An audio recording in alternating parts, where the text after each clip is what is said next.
Oh, hello! Welcome back to my channel, or welcome to my channel. Today I'm thinking we'll do another episode of relationship red flags. I think we're on episode 3. I mean, time flies. Clearly, I have many red flags. Also, why am I so oily? The topic today is the 1v1 mindset. And before I get started, if you like these types of videos, let me know by liking the video. Let me know what you want to see next in the comments, because I'm always looking for new ideas, and subscribe if you feel like it. Okay, back to the video topic.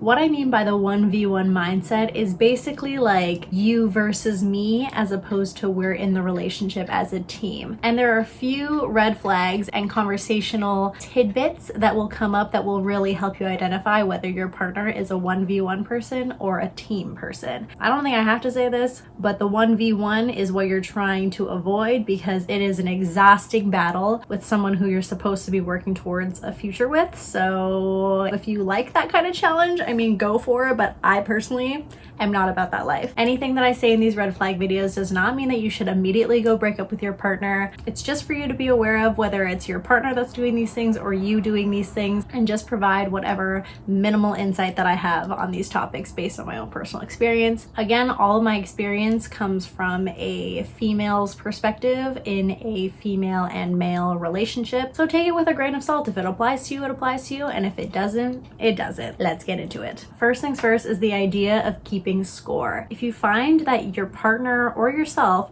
are holding on to these like little moments and adding them up to see who is actually committed in the relationship, or who is actually putting in more work, or who is doing the most in the relationship, that is not a good sign. Let me give you an example. Let's say that you bring up some sort of conflict with your partner about how you feel that they don't put enough effort in spending enough time with you, or texting you, or communicating with you, and their response is immediately like, yeah, well, I actually did it like 3 times last week and you only did it 2 times. While that may be true, what that shows is that they're not actually listening to your concerns and what you're feeling. It doesn't matter how many times they've done this or you've done this. Yes, you could bring it up in conversation and it's good to note, but at the end of the day, what you're feeling is that they're not putting enough effort into your relationship, and it's causing you to feel like you're undervalued or underappreciated or taken advantage of in the relationship. The conversation is not about, oh, I need you to do it X amount of times, and that's not a sustainable solve to begin with. So if your partner or you are using that as your defense, it just kind of shows that you're not actively listening and you're not trying to look for a solution or try and understand how your partner is feeling, and likely there will be no resolution. This is kind of the same idea as I gave you this, so you owe me that. I've experienced it before where I'm in a relationship and that person does something really nice for me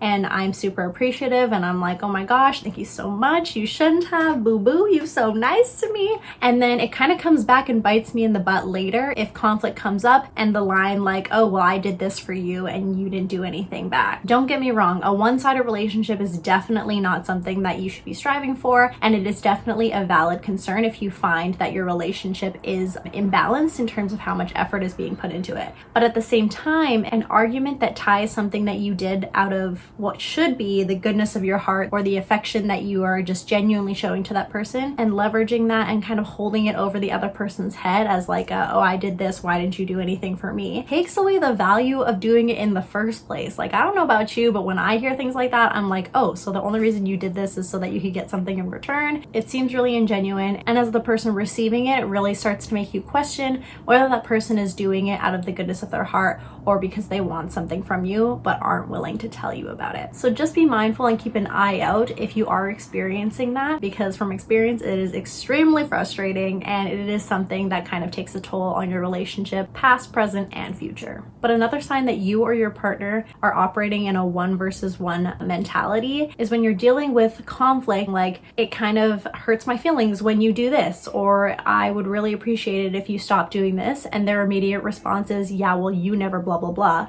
or well, you do this, and it becomes this weird fight of like, I shouldn't have to do this because you don't do that. It's kind of like that TikTok trend. Have you guys seen that, where it's like, it's the this for me. And then that person's like, well, it's the this for me. First of all, I love that trend.